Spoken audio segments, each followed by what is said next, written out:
लोग बैठे हैं। नमस्कार दोस्तों, मैं नागेश कुमार कौशिक, आपका KD राजस्थान में स्वागत है। 2023 का वर्ष लग चुका है और राजस्थान में ये वर्ष चुनावी वर्ष है। 2023 के अंत तक यहाँ पर विधानसभा के चुनाव होने हैं। कांग्रेस के 4 साल शासन के पूर्ण हो चुके हैं और 4 साल कांग्रेस के शासन को कुशासन बताते हुए भारतीय जनता पार्टी जन आक्रोश यात्रा भी पिछले दिनों निकाल रही थी और अब जगह जगह जन आक्रोश सभाएं आयोजित की जा रही है। और इसी तरह से एक सभा यहाँ सुजानगढ़ में आयोजित की जा रही है। जन आक्रोश सभा राजस्थान में कांग्रेस के 4 साल में हुए कार्यकाल को कुशासन बताते हुए, भ्रष्टाचार का आरोप लगाते हुए यहाँ पर ये जनसभा की जा रही है, जिसमें जिले के तमाम नेता भारतीय जनता पार्टी के यहाँ पर एकत्रित हुए हैं। आइए क्या कुछ यहाँ पर खास रहता है वो सब देखते हैं। जय श्री राम, जय श्री राम। धन्यवाद। मैं अपने आप को बहुत ही सौभाग्यशाली मानती हूँ कि मैं भारतीय जनता पार्टी की कार्यकर्ता हूँ, जिसके शीर्ष नेतृत्व में हमारे माननीय प्रधानमंत्री नरेंद्र मोदी जी हैं। आप सभी को मालूम है कि अभी हाल ही में जब उनकी माता जी का निधन हुआ तो पूरे देश पर एक दुख का पहाड़ टूट पड़ा था। लेकिन ऐसी स्थिति में भी हमारे प्रधानमंत्री जी ने कहा कि देश का विकास कार्य नहीं रुकना चाहिए, सभी अपना कार्य करते रहें। वहीं दूसरी ओर यदि कांग्रेस सरकार को देखें तो राहुल गांधी जी की एक छोटी सी यात्रा के कारण भी पूरे राजस्थान का प्रशासन उसमें जुट गया, पूरे राजस्थान की जनता का विकास कार्य रुक गया। ये साफ अंतर आज आप भारतीय जनता पार्टी के कार्यकर्ताओं में और कांग्रेस सरकार में देख सकते हैं। मैं ज्यादा बात नहीं करूंगी, मैं अपने कार्य क्षेत्र सुजानगढ़ के बारे में आपको संक्षेप में बात बताना चाहूंगी। सुजानगढ़ नगर परिषद पूर्ण तरह नरक परिषद बन चुकी है। 2 वर्षों में सुजानगढ़ नगर परिषद ने सुजानगढ़ की जनता को इतने अत्याचार झेलने को मजबूर किए हैं, जिसका आए दिन आप पेपर्स में और सोशल मीडिया पर उदाहरण देख सकते हैं। आधारभूत सुविधाओं में जो सड़क की व्यवस्था होती है वो सुजानगढ़ में किसी भी गली में या किसी भी मुख्य मार्ग पर आप जाकर देखें, पूरी की पूरी टूटी फूटी पड़ी है। न जाने कितने ज्ञापन, धरने, प्रदर्शन मेरे भारतीय जनता पार्टी के कार्यकर्ताओं ने इस संबंध में दिए, लेकिन इनके कानों तक जू तक न रही। समझ रहे होंगे आप, कोई भी काम करवाना है तो लाओ, लेकिन इनको हम सबको मिलकर सिखाना है कि लगाओ लगाओ लगाओ। जो विकास कार्य के आपको आज तक केंद्र सरकार से रुपए मिले हैं उन्हें जनता के हित में लगाओ, न कि अपने घर में लगाओ, अपनी जेब में लगाओ। तो आज के इस महासभा में मेरा आप सभी से निवेदन है कि दृढ़ संकल्प लेकर चले कि इस आगामी चुनाव में हम भारतीय जनता पार्टी का परचम लहराएंगे। सभा में मुख्य अतिथि के रूप में आए लोखा के विधायक बिहारी लाल जी, भारतीय जनता पार्टी के KD बाबर साहब भारी संख्या में यहाँ पर उपस्थित, हमारे चूरू जिले के यहाँ पर पूर्व सांसद सभा को संबोधित किया आदरणीय राम सिंह जी कसवा और इस जन आक्रोश सभा में खेमाराम जी, भारी संख्या में भारतीय जनता पार्टी के कार्यकर्ता और समस्त आमजन यहाँ पर उपस्थित हुए हैं। वंदना जी और मंच पर विराजमान सम्मानित मंच, आज की ये विशाल सभा जिसमें उस मंच पर भारतीय जनता पार्टी के तमाम नेतागण यहाँ पर मौजूद हो चुके हैं। उन सभी बातों को लेकर है जिन बातों को लेकर ये प्रदेश की कांग्रेस सरकार, प्रदेश की गहलोत सरकार, मंत्री वंदना जी आर्य, जिला प्रमुख राजकुमार जी रेणुआ, पूर्व विधायक यहाँ पर जो राम सिंह जी कसवा, पूर्व सांसद भारतीय जनता सहित अनेक भारतीय जनता पार्टी के नेतागण मंच पर मंचासीन हो चुके हैं। गांव-गांव, ढाड़ी-ढाड़ी पहुंचकर इनके साथ में या फिर बढ़ रहे प्रदेश में क्राइम, अत्याचार, अपराधों के खिलाफ जो ये अपराध बढ़ रहे हैं, इन सभी वर्गों के साथ में जो ये सरकार विफल नजर आ रही है, इन सभी बातों को लेकर आज ये भारतीय जनता पार्टी अपनी आक्रोश व्यक्त करने जा रही है। और ये आक्रोश इस बात का है कि जब युवा अपने बात करें अपने भविष्य की, तो युवाओं के भविष्य के साथ में खिलवाड़ करने का काम किया है तो इस सरकार ने किया है। भले ही वो भर्ती परीक्षाओं को लेकर हो, अभी हाल ही में हमने देखा कि जो अध्यापक की परीक्षा हुई उसमें एन मूवमेंट पे जब छात्र पेपर देने जाते हैं तो उनको को पता चलता है 15 मिनट पूर्व कि आपका पेपर निरस्त हो गया है। सोचिए उन छात्रों के साथ में, उन युवाओं के साथ में कैसा गुजरता होगा जो अपना घर छोड़ के दूर दुरानी इलाके में जाके पढ़ाई करते हैं और उनको पता चलता है समय पर कि आपका पेपर निरस्त हो गया। ऐसे ही पेपर न जाने कितने पेपर ऐसी, या तो राजस्थान की सरकार ने भर्तियां निकाली नहीं है, और अगर भर्तियां निकाली है तो वह सभी पेपर निरस्त करने का और लीक करने का काम किया है, क्योंकि ये पेपर लीक है और सरकार वीक है। इसी नारे को स्लोगन बनाते हुए सरकार अपने हर एक हमारा एक इतना शानदार प्रदेश हुआ करता था, आज हम देखते हैं कि आने वाले बीते वाले 4 वर्षों के अंदर इस सरकार ने कुछ किया है तो यहाँ की जनता इतनी भी परेशान ना होती। लेकिन ये जो सरकार का 1 साल बचा है, ये 8 महीने बचे हैं, और इन 8 महीने, आने वाले 8 महीनों के अंदर राजस्थान की जनता दिखा देगी कि आगामी विधानसभा चुनाव के अंदर भारतीय जनता पार्टी अपना परचम लहराएगी और आने वाली सरकार भारतीय जनता पार्टी की बनेगी। हम देखते हैं हमारे केंद्र में हमारे शीर्ष आदरणीय नरेंद्र मोदी जी है, एक तरफ ये कांग्रेस के बादशाह राजा राहुल गांधी जी है, जो भारत जोड़ो यात्रा के माध्यम से राजस्थान में भीड़ इकट्ठी नहीं होती है तो भीड़ इकट्ठी करने के नाम पर बॉलीवुड के सितारों को बुलाकर नचवाया जाता है और डांस कर वहां पर भीड़ इकट्ठी करवाई जाती है। और आदरणीय नरेंद्र मोदी जी एक तरफ जो हमारे देश का गौरव पूरे विदेश में बढ़ा रहे हैं, देश के अलग अलग इलाकों में, विदेशों के अंदर, जहां पे पूरे भारतवर्ष का नाम गौरव के रूप में लिया जाता है। और हम राजस्थान प्रदेश की बात करें तो हमारे गहलोत साहब है, एक तरफ हमारा प्रदेश का शीर्ष नेतृत्व है। इन सभी में हमें एक अंतर करने की जरूरत हो रही है, अंतर हम कर पाएंगे। राजकुमार दिलुना साहब, जिलाध्यक्ष धर्मवीर जी पुजारी, जिनके नेतृत्व में यह जन आक्रोश सभा यहाँ आयोजित हो रही है। प्रधानमंत्री जी जैसे हम सब को इस सरकार के अंदर परेशान होते हुए, लेकिन इस सरकार को कोई फर्क नहीं पड़ता। फर्क क्यों पड़ेगा इनको? क्योंकि ये तो पूरे ऐशो आराम से बैठे हुए हैं। इनको तो सिर्फ अपनी कुर्सी और अपनी सरकार बचाने में समय व्यतीत कर रहे हैं। किसान जय भाड़ गए, किसानों के दुख दर्द को ये नहीं समझते, क्योंकि जो सरकार किसानों की नहीं सोचती, ऐसी सरकार का जनता क्यों सोचेगी? आज किसान परेशान है, जनता परेशान है। आज जनता को, जो हमारे किसान भाई यहाँ पे बैठे हुए हैं इस धरती के अंदर, उनको 6 घंटे लाइट नहीं मिलती और वो भी कई कट में मिलती है, लेकिन फिर भी सरकार को कोई फर्क नहीं पड़ता। क्यों फर्क पड़ेगा? उनका समय तो आराम से व्यतीत हो रहा है। आज मेरे किसान भाई रोज परेशान होकर रोज फोन करते हैं, प्रधान जी हमें लाइट दिलाओ, लाइट दिलाओ। अरे लाइट दिलाए कहाँ से? इनके पास लाइट का एक ढेला नहीं है, क्योंकि ये लाइट देना नहीं चाहते। किसानों को लाइट क्यों देंगे? किसान परेशान हो रहे हैं। इस सर्दी के मौसम में कड़ाके की जो ठंड है, इसमें जो पारा है जो शून्य से नीचे चले गया, लेकिन इनको फर्क नहीं पड़ता कि रात में लाइट हो रही है दिन में हो रही। इनको तो रात में थोड़ी बहुत लाइट देते हैं ताकि ये आपको परेशान करने का। मेरे भाइयों, मैं तो आप सभी से हाथ जोड़ के निवेदन करती हूँ, चाहे आपको ये कितना ही पढ़ लो बंदे, आपको ये कितनी ही लुभावनी बातें कहे, लेकिन आपको सोच विचार कर निर्णय करना है। 1 साल का समय है, अगर 1 साल में हमने सोच विचार कर निर्णय नहीं किया तो फिर परेशान होने का समय शुरू हो जाएगा। मेरे भाइयों, मैं तो यही कहना चाहती हूँ, आज हम आपके बीच में जन आक्रोश के माध्यम में बैठे हुए हैं और आपके लिए, आपके हितों के लिए प्रयास कर रहे हैं। हम इस सरकार को, प्रशासन को ज्ञापन देंगे, 1-2 दिन के अंदर ज्ञापन देंगे, और अगर ज्ञापन से यह सरकार नहीं मानेगी, दिखाए कहाँ पे? इसके लिए शुरुआत अपने घर से करें।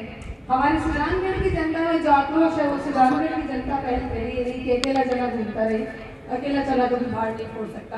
तो हम अपने घर से शुरुआत कर रहे हैं इस आक्रोश यात्रा को। हमारी जो बदहाली, जो सड़कें बदहाल है, हर साल जो करोड़ों रुपए हजम हो जाते हैं, उनको हम किस तरह उपयोग में लें। तो मैं ज़्यादा नहीं बोलती हुई, मेरी आदत है, मैं अपनी बातों को कविताओं के माध्यम से कह देती हूँ, तो मैं सिर्फ 1 मिनट लेंगी आपका। कि 75 साल हुए हैं, 75 साल हुए हैं, फिर भी ये पिछड़ापन बाकी है। 75 साल हुए हैं, फिर भी ये पिछड़ापन बाकी है। रोज देखते बदहाली की हम ये कैसी झांकी है। बेरोजगारी बिलखता बचपन, बेरोजगारी बिलखता बचपन, लुटती असमत चौराहों पे आज़ादी के नाम ये पाई, ये कैसी आज़ादी है। 75 साल हुए हैं, फिर भी ये पिछड़ापन बाकी है। गली गली बदहाल हुई, गली गली बदहाल हुई, और कसर क्या बाकी है। 75 साल हुए, फिर भी ये पिछड़ापन बाकी है। रोज देखते बदहाली की हम ये कैसी चाहती हैं। मार काट मजहब को लेकर, मार काट मजहब को लेकर आपस में झगड़े करवाना, बिजली पानी को लेकर भाई भाई को लड़वाना, वोट बैंक बन जाए कैसे भी, वोट बैंक बन जाए कैसे भी, यही गुणा भाग और इनका बाकी है। रोज देखते बदहाली की हम एक ऐसी झांकी है। मुफ्त की बिजली पानी केबल, मुफ्त की बिजली पानी केबल, मोटा माल उड़ाते हैं, खून पसीना अपना और ये मोटा माल कमाते हैं। दीनहीन असहायों के बल, दीनहीन असहायों के बल चांदी वाली चाटी है। रोज देखते बदहाली की हम भी एक ऐसी चाटी है। पर जाग उठा है वोटर भी, पर जाग उठा है वोटर भी, वो न झांसे में आएगा, जो उसको बहकाएगा वो अपने मुंह की खाएगा। शिक्षा से जुड़ गया और अब सही राह पर जाएगा, भाजपा से जुड़ गया जन जन अपना हक वो पाएगा। नहीं चलेगी अब चोरों की, नहीं चलेगी अब चोरों की, चोरी वाली चाटी है। रोज देखते बदहाली की हम एक ऐसी झांकी है। आज भरी हुंकार सभी ने, आज भरी हुंकार सभी ने अपनी ताकत झोंकी है। जज्बातों की रेल कहीं कब धूर्त जनों ने रोकी है। आज भरी हुंकार सभी ने अपनी ताकत झोंकी है। पूर्व मंत्री और आप सभी जानते हैं सादगी के प्रति कैसे व्यवहार कुशल राजकुमार जी रिनोआ हमारे बीच है। तेना लक्ष्मी कोनी आवे, शांति प्रेम घर में रहे जल्दी जाकर घर सुख पावे, संपन्न वगैरह अरे कितनी कड़े है कांग्रेस में आप देख रहा करने कि भाई जी प्रदूषण में भगवान राम है जगह खुद ही लड़ने मर गया बने झूठी कोनी। तो अहाँ का कांग्रेस का मंत्री एमएलए खुद कह रहे हैं कि मैं तो एक गाड़ी में नावड़ा विद्या विधानसभा पूछूंगा, खुद ही कह रहे बात में। आप लोग तो वो दायित्व है कि आपने जनता 4 साल से कह रही है मारा तकलीफ है, आप वो काम को नहीं हो, विकास को नहीं हो, तो आप प्रतिपक्ष में आप लोग दायित्व है। आप बात है जी पूछाओ तो शुरू आगे तक कभी ये तकलीफा है, आप विरोध पूछाओ तो शुरू नहीं कैसी लोकतंत्र में थारो विरोध करने को कायदे से विरोध क्यों करो। ये बात के प्रतिपक्ष में होने के नाते आप आए समस्याओं की जनता की ये बार बता रहा पूर्व जगह वक्ता हा देखिए सड़क टूटेगी, एक ही की हालत होगी कर रही है खराब जी को मत पूछो बात। आज सरकार जी अन्याय भी करे, पक्षपात भी करे। मैं 4 साल में देख रहा हूँ कि मैं लेक्चरर बनी एक लाइब्रेरियन संभाले भी नहीं। इस बड़े दुख की बात की होश के कर सके। भाई भारत की बेटियां को नहीं, राजस्थान की बेटियां को नहीं, गहलोत साहब की बेटियां को नहीं, कांग्रेस सरकार की बच्चा को नहीं। एक तरफ तो आप कह रहे हैं बेटी बचाओ बेटी पढ़ाओ, क्यों पढ़े थाने बतावा आ स्थिति हो रही। एक सब्जेक्ट बोलियो मैं कम से कम यहाँ अगला सैकड़ों उदाहरण बताया जा सके। तो बड़े दुख की बात है कि अगर आप कोई पद पर बैठा तो तुलसीदास जी कहे है कि मुखिया मुख सोचाइए, खान पान को एक, पालई पोसई सकल अंग, तुलसी सहित विवेक। कि मुखिया हुए ने चाहे परिवार को हो चाहे प्रदेश को, वो मुंडे की तरह होना चाहिए। आप सब चीज मुंडे से खावा, बाकी रोम रोम को पालन करे। तो मुख्य है जो मुंडे की तरह होना चाहिए करे, जो सारा वो पालन पोषण एकदम विवेक के सहित करे। तो आज जठे कांग्रेस को एमएलए बड़े विशेष ध्यान रक्षा और कोई नहीं है, बड़े दरी काम को नहीं करा। तो आ एक अन्याय है, पक्षपात है। वो बढ़िया कोई लोकतंत्र में सरकार आती जाती रहे, एमएलए भी आता जाता रहे, बाकी जो आपने दायित्व जनता दी वो दिन आपने निभाना चाहिए बहुत बढ़िया से। और वंदन इस सुजानगढ़ की धरती में आप सबका स्वागत करता हूँ। मैं आपको बताना चाहूंगा कि भारतीय जनता पार्टी को यह जन आक्रोश यात्रा क्यों निकालनी पड़ी। क्योंकि ये जो सरकार है ये वादा खिलाफी की सरकार है। झूठ बोल के बनी हुई सरकार के कारनामों को आप तक पहुंचाने के लिए भारतीय जनता पार्टी ने ये जन आक्रोश यात्रा निकाली है। ये वादा खिलाफी की सरकार है। इनके वादे आपने देखे होंगे कि झूठे वादों से सत्ता में आई थी। 2018 के विधानसभा के चुनाव में इनके तत्कालीन राष्ट्रीय कार्यकारी अध्यक्ष महोदय ने जयपुर के एक सभा में हवा में हाथ लहराते हुए कहा था कि 1 2 3 4 5 6 7 8 9 10 बस अगर हमारी सरकार बनी तो हम सभी काश्तकारों का कर्जा माफ कर देंगे। कहा था कि नहीं कहा था? हमारी सरकार बनी तो हम किसानों को 3 फेस लाइट दिन में देंगे। हमारी सरकार बनी तो हम बिजली की दरें कम कर देंगे, युवाओं को रोजगार देंगे, बम्पर भर्ती खोल देंगे और क्राइम को कंट्रोल करेंगे। ये सब वादे इन्होंने किए थे नहीं किए थे? और हुआ क्या फिर कि इन्होंने वादे करके जो सत्ता में आई सरकार है, इन्होंने किसानों के साथ इतना घोर अन्याय किया कि कर्ज माफी करने के बजाय किसानों के जो कर्जे थे, एमटी लोन था, चाहे एसटी लोन था, चाहे किसान कार्ड का लोन था, सभी प्रकार के लोनों के झांसे में इस गरीब काश्तकार को लेकर के और किसानों का कोई लोन माफ नहीं करके इन्होंने रिकवरियां निकाल दी और रिकवरी बड़ी नहीं रुकी है सरकार।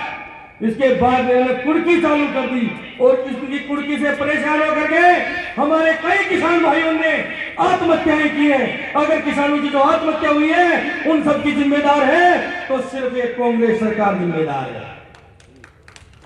शेखावाटी के अंचल में जहां पारा सर्दी के मौसम में 0 डिग्री से नीचे चला जाता है और वहां हमारा किसान रात को अपनी फसलों की सिंचाई करने के लिए तैयार रहता है। आती है कभी 3 फेज लाइट दिन में नहीं आती ना, तो ये वादा खिलाफी की सरकार है। इनकी एक भी भर्ती, जो भी भर्ती निकाली, एक भी भर्ती वैधानिक तरीके से पूरी नहीं हुई है। या तो इनकी भर्ती हाई कोर्ट और सुप्रीम कोर्ट में जाके अटक गई, या फिर इनके पेपर बिक गए और जिन भर्तियों इनके पेपर नहीं बिके उन भर्तियों इनकी कापियां नहीं मिली, इनकी कापियां तक चोरी हो गई। एक भी भर्ती वैधानिक तरीके से पूरी नहीं हुई। इन लोगों की चिंता है, 140 करोड़ लोगों की चिंता है। प्रत्येक काश्तकार के खाते में 2-2 हजार रुपए भेजते हैं। जो काश्तकार नहीं है, जो मेरे दलित भाई हैं, जो व्यापारी भाई हैं, उनको 5-5 किलो अतिरिक्त गेहूं मिलता है कि नहीं मिलता है? सबको 5-5 किलो गेहूं अतिरिक्त देता है। एक तो उनको देखो सबकी चिंता है और एक इनको सिर्फ अपने घर बनने की चिंता है। तो मेरा आप सबसे निवेदन है कि भारतीय जनता पार्टी जो ये जन आक्रोश यात्रा लेके आई है, इस जन आक्रोश यात्रा के माध्यम से आप सबसे, हमारे नेता, हमारे पदाधिकारी जो सब रूबरू हो रहे हैं, तो मेरा भी आप सबसे करबद्ध निवेदन है कि आने वाले समय में 2023 का जो विधानसभा चुनाव है, चाहे कभी भी हो जाए, क्योंकि ये सरकार तो होटलों में चल रही है, कभी होटल अशोका में चलती है, कभी होटल पायलट में चलती है। होटलों में चलने वाली सरकार को उखाड़ फेंकने के लिए आपके वोट की जरूरत है भारतीय जनता पार्टी को।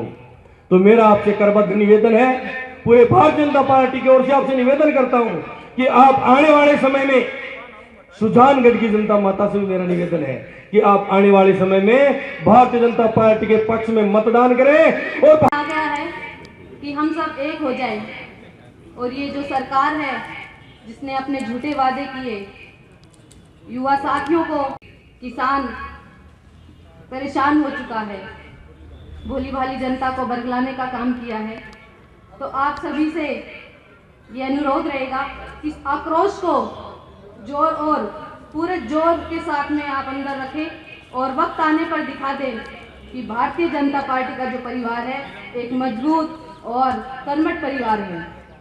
आने वाले चुनाव में अब ज़्यादा समय नहीं बचा है, तो हमें इस सरकार को यहाँ से उखाड़ फेंकना है, क्योंकि जो सरकार है, जो हमारे मुख्यमंत्री हैं, उनके जो विधायक हैं, वो मिनी मुख्यमंत्री बनकर घूमते हैं और जनता को परेशान करते हैं। अब समय आ गया है कि हम इस सरकार को उखाड़ फेंकें।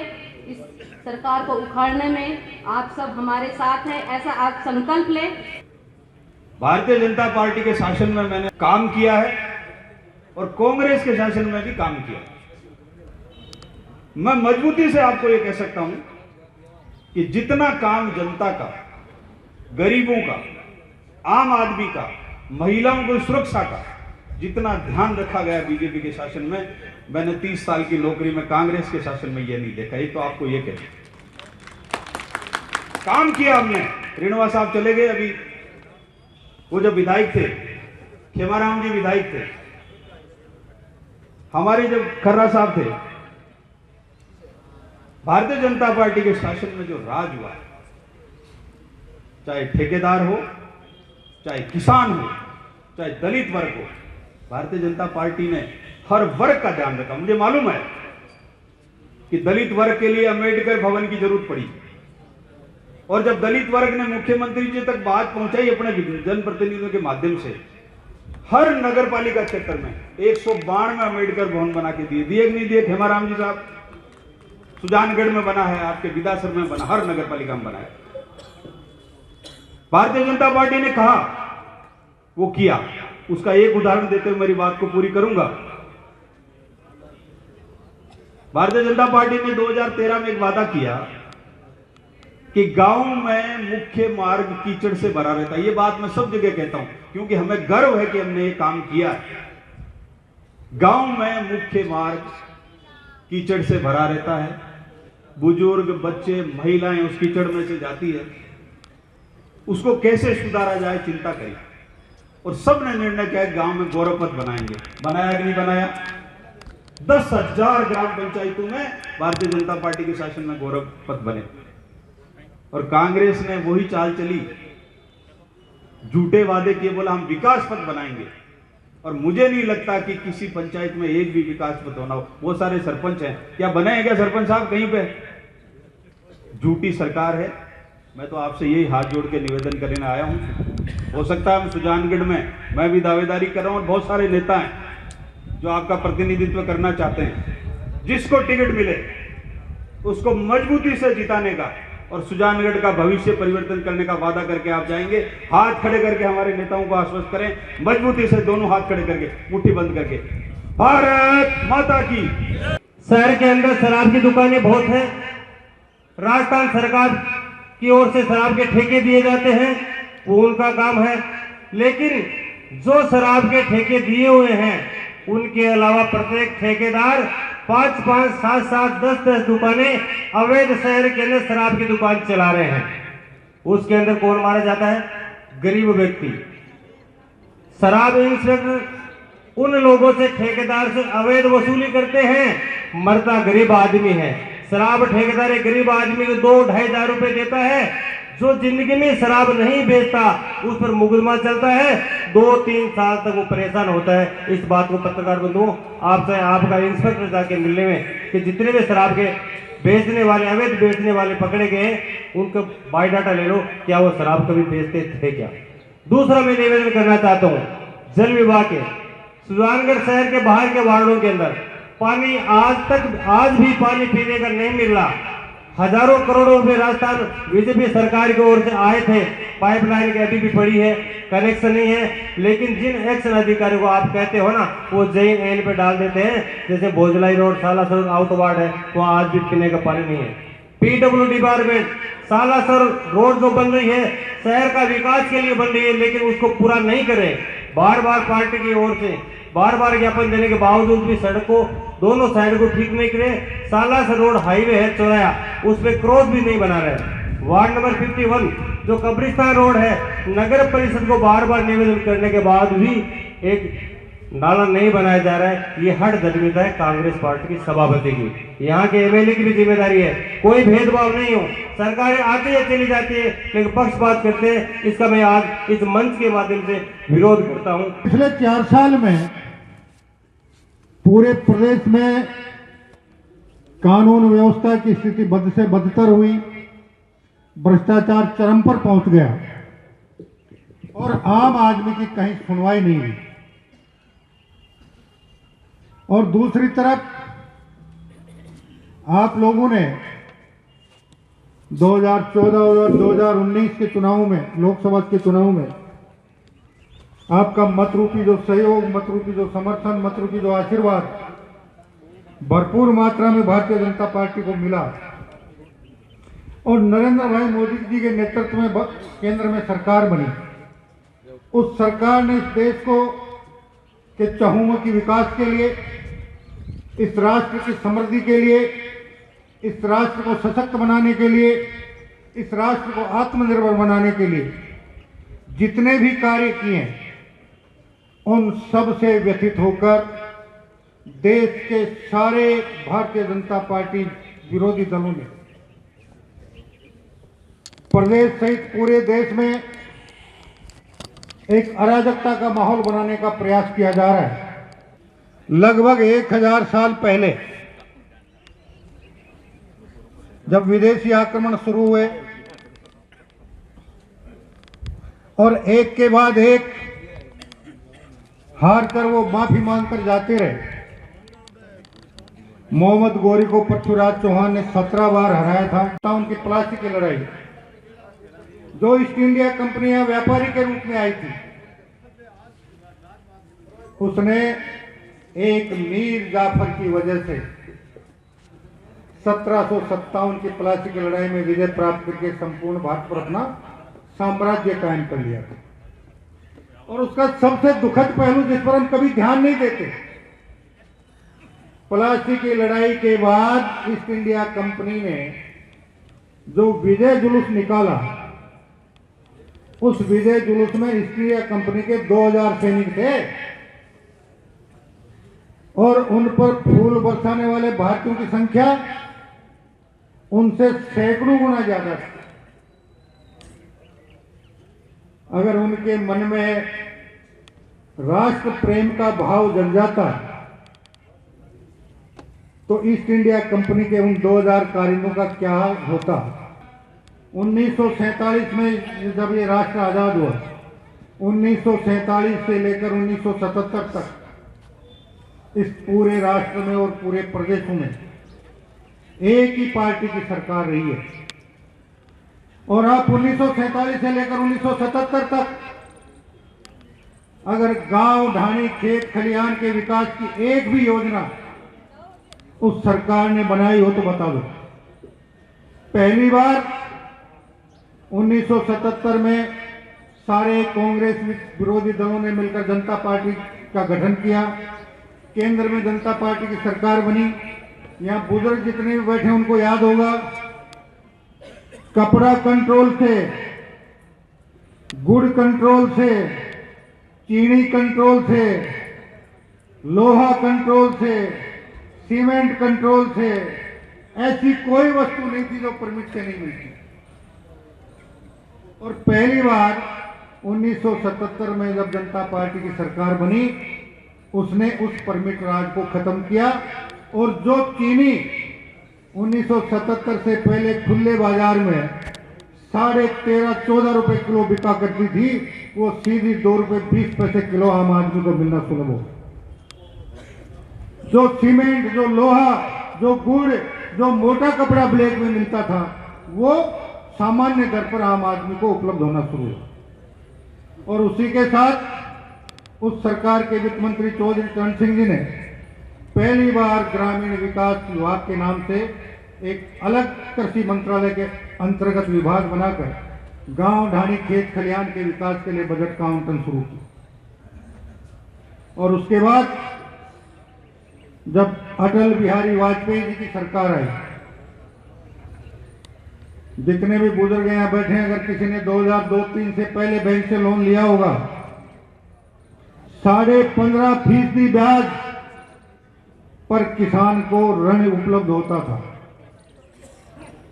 वाजपेयी जी ने कहा, किसान को अगर सूदखोर के चंगल से निकालना है तो उसे कम ब्याज दर पर बैंकों से लोन मिलना चाहिए, ऋण मिलना चाहिए।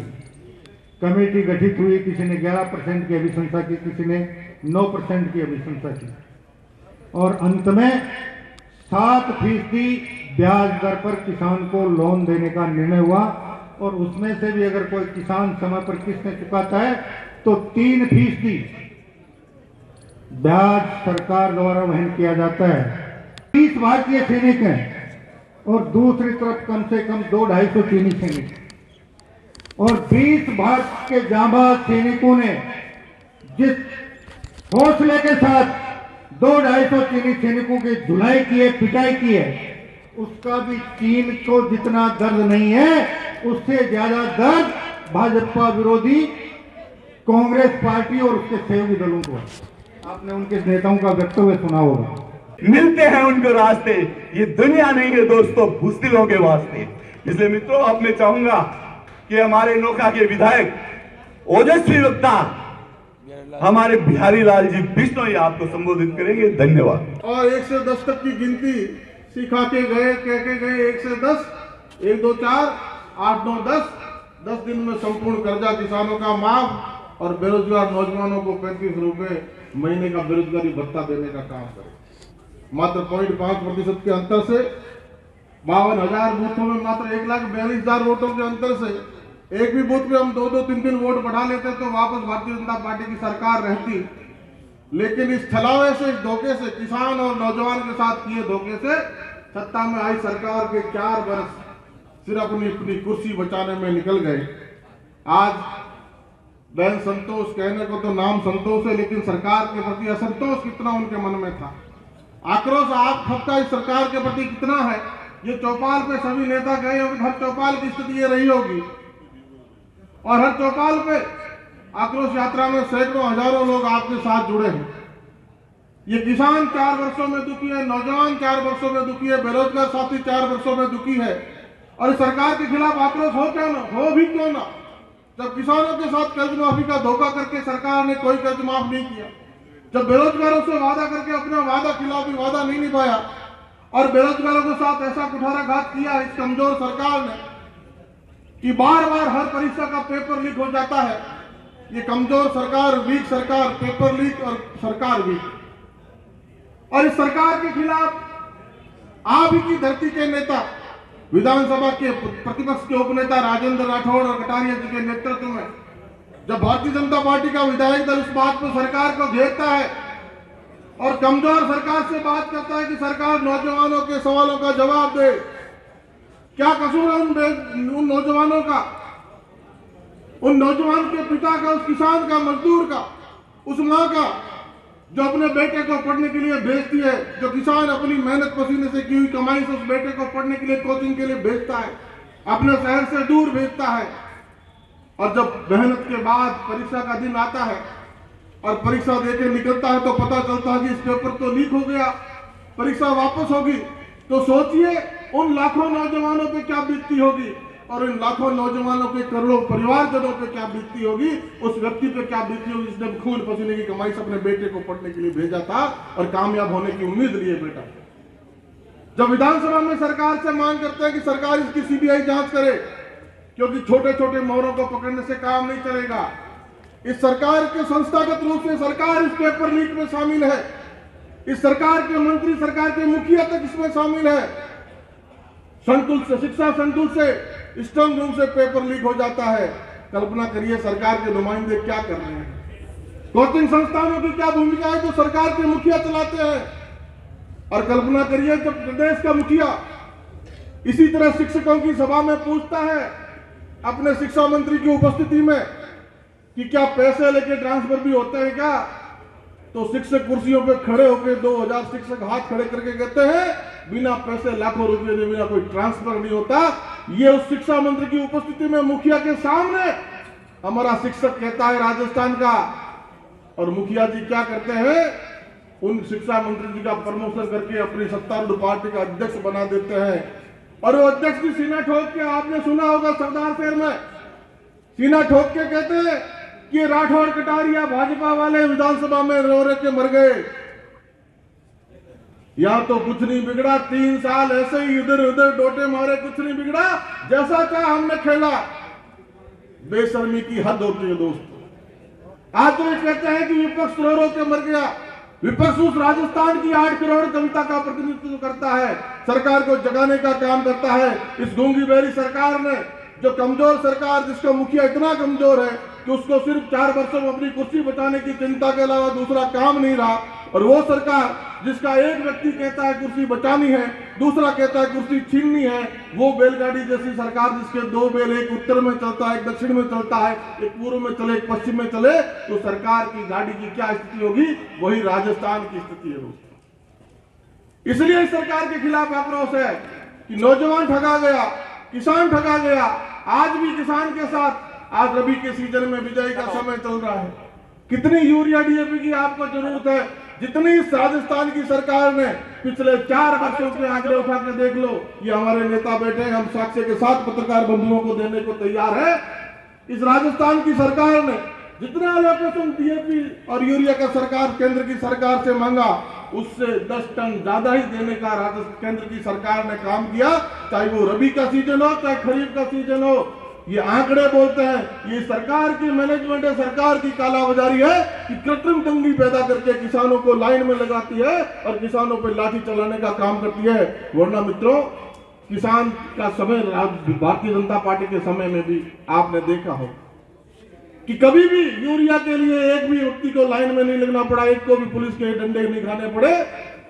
और आज किसान, बिजली की बात कर लो, खेतों में फसलें खड़ी है, बीजान किसान कर चुका है, लेकिन बिजली 8 घंटे की बात करके सत्ता में आई सरकार, एक भी पैसा 5 सालों में ना बढ़ाने की बात करके सत्ता में आई सरकार ने सेल्स के नाम पे, चार्ज के नाम पे कई दफा बिजली के दाम बढ़ाने का काम किया। और अभी मेरे साथी कह रहे थे 2 दिन का कोयला भी इनके पास नहीं बचा रहता। जब केंद्र की सरकार ने इनकी छत्तीसगढ़ में जहां इनकी सरकार है कोल ब्लॉक आवंटित कर रखे हैं, कहां गया वो कोयला? मुख्यमंत्री जी, आप और आपके मंत्री वहां जाके आए थे, आपका मुख्यमंत्री वहां है, वो कोयले की दलाली में हाथ काला करने वाली सरकार, उसमें भी तंगी पैदा करके आपकी मेहनत की कमाई का पैसा, महंगा पैसा खर्च करती है, महंगी बिजली खरीदती है। जो 4 रुपए यूनिट में बिजली मिलती है वो 24 रुपए में राजस्थान की सरकार बिजली खरीदती है। ये इस प्रकार का कुप्रबंध है। और फिर भी किसानों को बिजली 2 घंटे नहीं मिलती, निर्बाध बिजली नहीं मिलती, किसान की मोटर रोज जल जाती है। किसान जब फोन करता है तो अधिकारियों के फोन बंद है। और हम विपक्ष के लोगों ने 4 वर्षों में यही काम किया है। भाव विधानसभा चली तो विधानसभा में घेरने का काम किया, और विधानसभा नहीं चली तो कभी 132 के जीएस को घेरा, कभी 220 के जीएस को घेरा, कभी बिजली के एक्शन को घेर के बैठे, कभी चीफ को घेर के बैठे। इन्हीं बातों में 4 वर्ष निकले हैं। ये बिजली की स्थिति किसानों खून के आंसू रोने को मजबूर है। 60 से 70% पद खाली है। इनके डायरेक्टर राजस्थान के अधिकारी बीकानेर में बैठते हैं, कभी जाइएगा उनसे पूछिएगा तो हाथ जोड़ के कहेंगे कहां से शिक्षक लगा दे। महात्मा गांधी के नाम पे इन्होंने इतना अव्यवस्थित तरीके से काम किया है कि चलती स्कूलों को 500 छात्र संख्या की स्कूलों को, बच्चियों की स्कूलों को, बेटी की स्कूलों को, 10वीं 12वीं स्कूलों को खत्म करके महात्मा गांधी के नाम से अंग्रेजी माध्यम के स्कूल बना दिए और उनमें शिक्षकों की भर्ती कर दी। पढ़ाना आपको 1 से 8 तक है, आपको 8 शिक्षकों से काम चल सकता है। आपने 20 उस स्कूलों में भर दिए, दूसरी पड़ोस की स्कूलें खाली कर दी। ये शिक्षा की स्थिति का बंटाढार राजस्थान में सरकार ने कर दी। जिस प्रदेश में बिजली हिंदुस्तान के सभी प्रदेशों में सबसे महंगी हो, जिस प्रदेश में पेट्रोल और डीजल हिंदुस्तान में सभी प्रदेशों से महंगा हो, वो सरकार कहां शासन की बात करती है? जिस सरकार को सिर्फ अपनी कुर्सी बताने की चिंता है। और जो सरकार, अभी संतोष ठीक कह रही थी कि राजस्थान में मुख्यमंत्री 201 है, मुख्यमंत्री 1 अशोक गहलोत है और बाकी 200 जो इनके हारे जीते लोग हैं वो 200 मुख्यमंत्री, कुल मिलाकर 201 मुख्यमंत्री राजस्थान में काम कर रहे हैं खुली चूट लूट की, भ्रष्टाचार की। और मान जी देखिए कि कल भ्रष्टाचार का महकमे का डीजी कहता है कि भ्रष्टाचारियों की पहचान छुपाने का काम करेंगे, उनकी फोटो अखबार में नहीं देंगे। मतलब कितना संगठित तरीके से राजस्थान को बर्बाद करने का काम ये सरकार कर रही है। और जनआक्रोश यात्रा के माध्यम से जब इस बात की आलोचना पूरे राजस्थान में भारतीय जनता पार्टी ने की तो कल काले कानून को वापस लेने का काम भी राजस्थान की सरकार को करना पड़ा। लंपी के नाम पे हमारी गोवंश खत्म हो गया। कोरोना की बात आई, जाबर साहब मुखर्जी जी ने बात कही कि कोरोना की बात, और कोरोना जो WHO कहा करता था, चिंता करता था WHO, कहता था कि हिंदुस्तान की 140 करोड़ की आबादी अगर कोरोना से संक्रमित हो गई तो इस दुनिया के भगवान भरोसे हो जाएगी, दुनिया कैसे बच पाएगी। लेकिन ये ताकत है हमारे सक्षम नेतृत्व की कि एक प्रधानमंत्री हुआ करते थे तो कहते थे जय जवान जय किसान। एक प्रधानमंत्री हुए जिन्होंने इसको आगे बढ़ाते हुए कहा जय जवान जय किसान और जय विज्ञान, और पोखरण में परमाणु विस्फोट करके हिंदुस्तान की ताकत को साबित किया। एक आज हमारा मजबूत प्रधानमंत्री जो कहता है कि जय जवान जय किसान जय विज्ञान और जय अनुसंधान। और ये अनुसंधान का नतीजा है कि हमारा प्रधानमंत्री वैज्ञानिकों के बीच में जाके खड़ा होता है, लेबोरेटरी के बीच में जाके खड़ा होता है, डॉक्टरों की पीठ थपथपाता है, और हमारा डॉक्टर, हमारा साइंटिस्ट, हमारा वैज्ञानिक अनुसंधान करके चंद महीनों में कोरोना की वैक्सीन दुनिया में सबसे पहले बना देता है।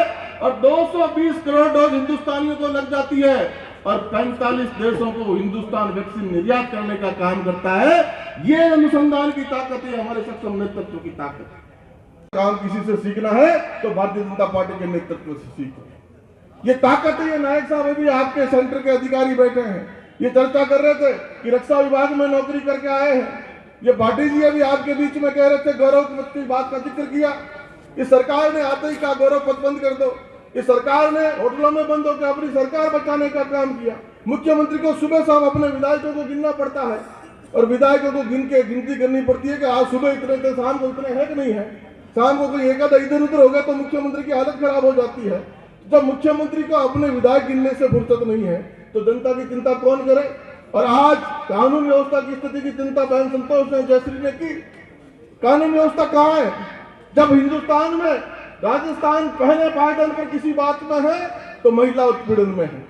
हिंदुस्तान में राजस्थान किसी बात में पहले पायदान पर है तो दलित अत्याचार में है। हिंदुस्तान में अगर राजस्थान का पहला स्थान किसी बात में आता है तो बलात्कार में आता है। हिंदुस्तान की राजस्थान की ये परिभाषा अशोक गहलोत की कांग्रेस की सरकार ने कर दी है। इसलिए हमें तुलना करनी है कौन हमारी बात करता है, कौन हमारी चिंता करता है। और आज सक्षम नेतृत्व में हमारा देश चल रहा है, दुनिया हमारा लोहा मानती है। G20 की बात आई कि G20 में नेतृत्व भारत करेगा। दुनिया का नेतृत्व 20 देश कौन से है? अमेरिका उसमें, जापान इसमें, इटली इसमें, ब्रिटेन इसमें, जर्मनी उसमें, रशिया उसमें। ऐसे ऐसे देशों का बड़ा ग्रुप है G20 जिसका भारत नेतृत्व करेगा। ये हमारे लिए कम गौरव की बात है क्या? ये हमारे नेतृत्व की बात है, उस नेतृत्व की जिसको ताकत आपके वोट से मिली है, आपकी चौपाल की ताकत से उसको ताकत मिली है। दोबारा पूरी ताकत से देश का नेतृत्व वो कर रहे हैं। ऐसा सक्षम नेतृत्व जब हमारे पास हो तो निश्चित तौर पे राजस्थान में भी उसी नेतृत्व की सरकार बने और डबल इंजन की सरकार बने। तो जो कांग्रेसियों ने राजस्थान को पीछे धकेलने का काम किया है उसको हम सही रास्ते पे और सही जगह पे उचित स्थान पे लाने का काम कर पाएंगे।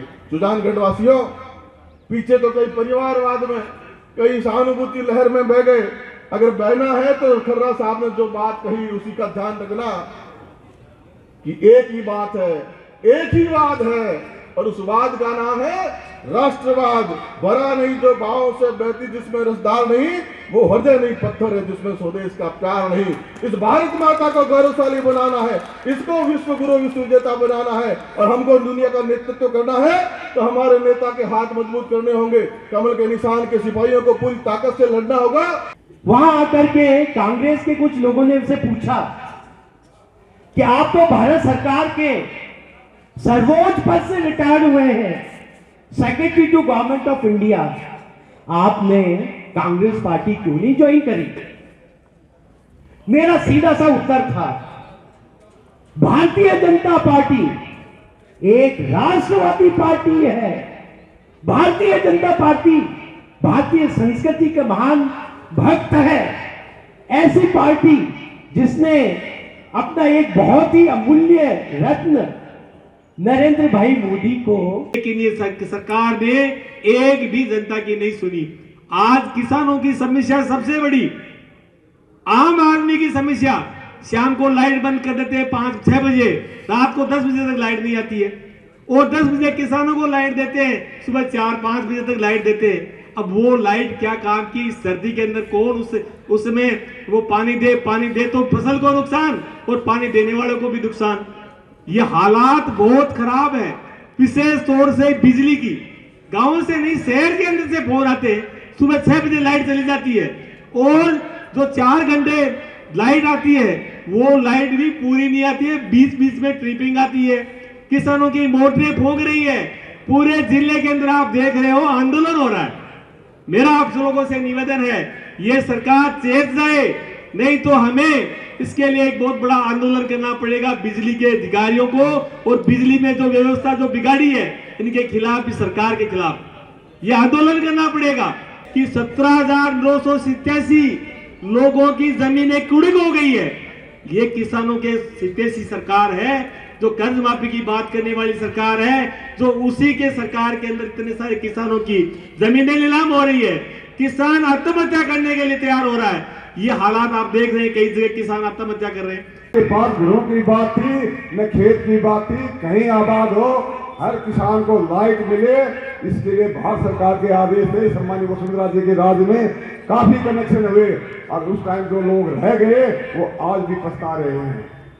दूसरी बात है कि 2021 में, आज से 2 वर्ष पूर्व भारत सरकार ने एक योजना चालू की थी, बहुत ध्यान से सुनना, जिसके लिए चूरू जिले को 245 करोड़ रुपए देने का काम किया है और पूरे राजस्थान को लगभग 8,000 करोड़ रुपए देने का काम किया है।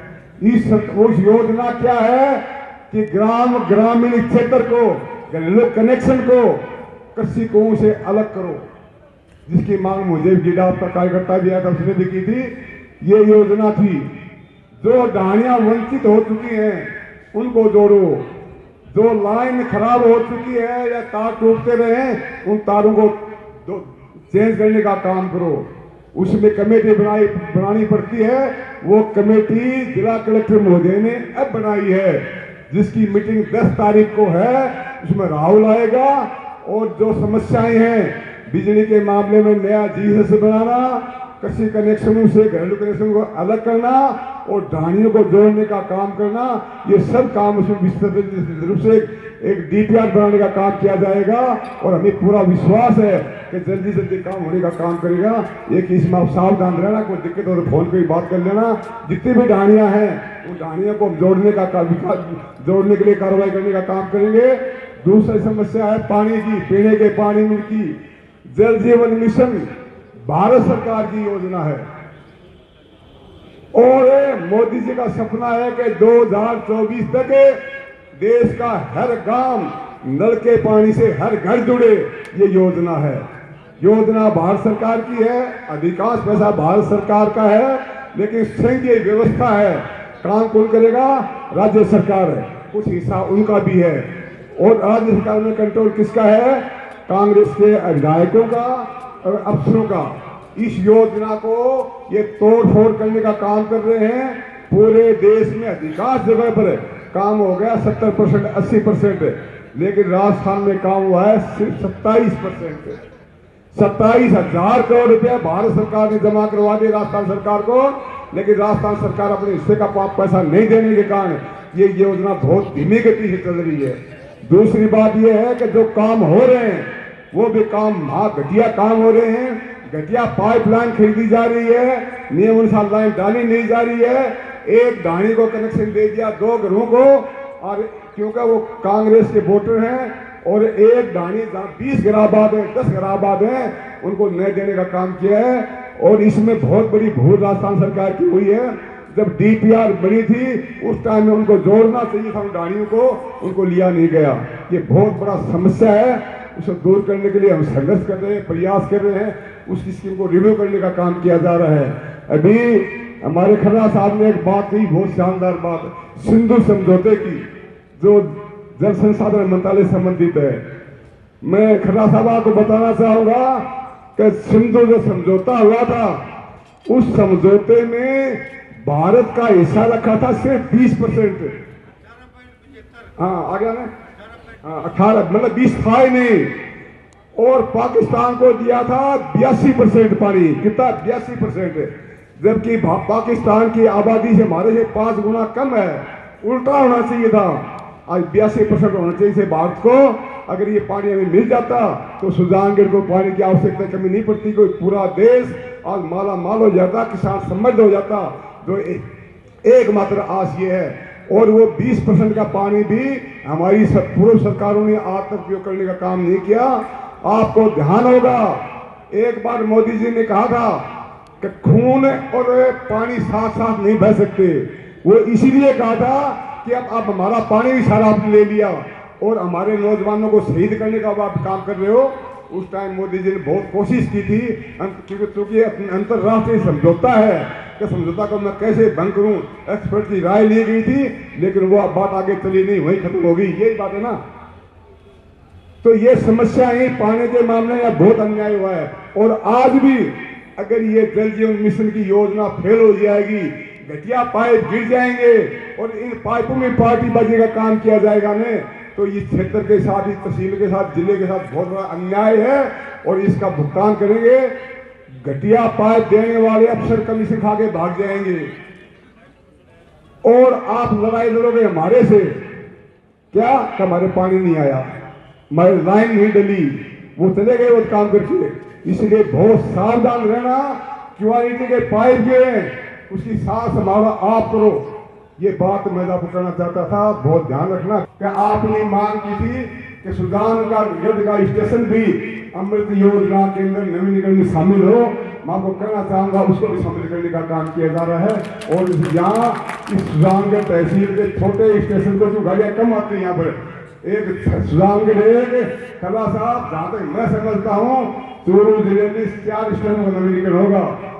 सुजानगढ़, रतनगढ़, चूरू और सादुलपुर, आप इनको समस्याएं हैं हमें लिख के देना, भाई इसमें ये काम करवाने हैं, हम उसको कराने के लिए पूरा प्रयास करेंगे, लेटर लिखेंगे। आपने शानदार मीटिंग की, वक्ता आए यहाँ पर, आपको बहुत बधाई हो। मैं आपको विशेष कर धन्यवाद देना चाहता हूँ कि आप एक छोटे से मैसेज के साथ आप धारी और गांव से दराज से पधारे हो, आपको तहे दिल से स्वागत, धन्यवाद। जय हिंद, जय भारत। किसानों को मसिया 1 2 3 10 तक गिनती की कर्जा माफ हुआ। एक आयो है मुझे नाम पप्पू राहुल गांधी, लेकिन वो एक जोरदार काम की किसानों को मसिया देखो, किसानों की हर बात जाने भी में MP के मान हड़ बैठ गयो, हड़ बैठ गए से यहाँ दियो भी, वो भी यहाँ ले दियो, फिर वो तीर तो जो फिर वही घोषणा को घुस है हड़ है, कहीं का बेवकूफा से दूर ही लीजिए। जय हिंद, जय भारत। जन आक्रोश सभा का आपने कार्यक्रम देखा सुजानगढ़ में भारतीय जनता पार्टी के द्वारा आयोजित किया गया, और उस सभा के संयोजक महावीर सिंह जी पार्वती मेरे साथ में हैं। किस तरह का इस सभा का आयोजन रहा और किस तरह से लोगों का और जो कार्यकर्ताओं का उत्साह रहा, और किस तरह की जो पूरी आगे की जो है स्ट्रेटजी भारतीय जनता पार्टी लेकर के चल रही है, क्योंकि 2023 जो ये वर्ष है वह चुनावी वर्ष है और इसी वर्ष के अंत तक विधानसभा के चुनाव सुजानगढ़ बल्कि पूरे राजस्थान में होने वाले हैं। तो किस तरह से तैयारियाँ कमर कस रखी है भारतीय जनता पार्टी ने, महावीर सिंह जी पार्वती से बात करते हैं। मैं पत्रकार महोदय आपको बताना चाहता हूं कि जन आक्रोश सभा के मायने आपने देख रहे हो कि वास्तविक मायने जनता बहुत बड़ी परेशानी है, और 4 साल में कांग्रेस सरकार ने जो काम किए वो हम चौपाल के अंदर हम कहने वास्ते जा रहे कि 4 साल में इसने ये काम किए, झूठा वादा करके और जनता गुमराह करके सीट हासिल की, और आज जनता बड़ी तरह तरह मचार की है। इसी जन आक्रोश सभा में आज हम पूरी सुजानगढ़ विधानसभा की एक बड़ी मीटिंग ली गई है, और हम हर ढाणी और बूथ कार्यकर्ताएं पहुंचे, उनमें हमारे जन आक्रोश में सब में बड़ी ये परेशानी है, और वो हर आदमी को ये दिल में ये भाव है कि आज जैसे कैसे भी मान लो, प्रशासन की तरफ मान लो, चाहे आप कैसे भी मान लो, लाइट के संबंधित है वो लाइट नहीं आ रही है, पानी संबंधित है आज ने 2-2 3-3 साल से पानी पाइपलाइन खोद रखी है, पानी नहीं आ रहा है, और कहते हैं तब ये ठेका टेंडर हुआ है, अब ये करेंगे वो करेंगे, लेकिन जनता बड़ी परेशानी है। तीसरी तरफ मैं आपको ये भी बताना चाहता हूँ कि चाहे आप सबसे बड़ी बात यह है कि गरीब आदमी अगर बकरी पाल के भेड़ बकरी पाल के टाइम पास करने वाले उन भेड़ बकरियों की चोरी हो रही है, तो ये जनता की बहुत बड़ी चोरियां हो रही है, वो भी पकड़ में नहीं आ रही है, तो बहुत बड़ी परेशानी जनता। इस वास्ते जन आक्रोश आज हम साहब ने आज यहाँ सुजानगढ़ विधानसभा में मीटिंग रखी है, और सब जो भी 4 साल में क्या कार्य किया है वो कांग्रेस सरकार के हम बिल्कुल हम सामने जनता सामने रखे हैं, और मैं आगामी चुनाव के लिए ये हम कहना चाहते हैं कि यहाँ बीजेपी का फूल खिलेगा, भारतीय जनता पार्टी का उम्मीदवार जीत गया है, जो भी टिकट मिलेगी वो जीत के आएगा। बिल्कुल, यात्रा आपकी जन आक्रोश यात्रा लगातार चल रही है, तो भ्रष्टाचार का आप आरोप लगा रहे हैं कांग्रेस की सरकार पे, तो इस यात्रा के दौरान जो लोग आपसे मिल रहे हैं उनका किस तरह का रवैया आपको देखने को मिल रहा है, किस तरह से अपने आप की इस यात्रा को सफल मान रहे हैं, क्योंकि ये चुनावी वर्ष है, तो किस तरह से आगे की तैयारियाँ भी आपकी रहेगी लगातार? मैं आपने ये कह रहा हूँ कि जहाँ जिस गांव चौपाली में जाते हैं तो वहाँ जाते पहुँचते तुरंत लोग आते हैं और अपनी समस्या वो रखते हैं, और लोगों ने बिल्कुल सबसे पहले ये कहता है कि साहब आप आयो, लाइट दिलाओ, पानी दिलाओ, ये समस्या सबके सामने आ रही है, तो जन आक्रोश तो है ही है। और तो मैं ये कह रहा हूँ कई लोग तो हमारे बारे को भी घूम गए कि साहब आप बीजेपी ले आए तो कुछ न कुछ धरना प्रदर्शन में हमारे शामिल रहो, और तब भी पानी मिलेगा नहीं, बिजली मिलेगी नहीं, बिजली नहीं मिल पाएगी। इन वास्ते जनता बहुत बड़ा आक्रोश है, और आने वाले समय के महीने निश्चित जनता ने कमर कस ली है, भारतीय जनता पार्टी का फूल खिलेगा, और जो भी किसी उम्मीदवार को टिकट मिलेगी सुजानगढ़ क्षेत्र में, मतलब भाजपा के आक्रामक तेवर लगातार देखने को मिलेंगे। बिल्कुल सर, बिल्कुल बिल्कुल भारतीय जनता पार्टी के आक्रामक तेवर लगातार देखने को मिलेंगे। ये थी जन आक्रोश महासभा सुजानगढ़ के द यंग्स क्लब ट्रस्ट सभागार से मैं नागेश कुमार कौशिक, आप सभी का बहुत बहुत धन्यवाद।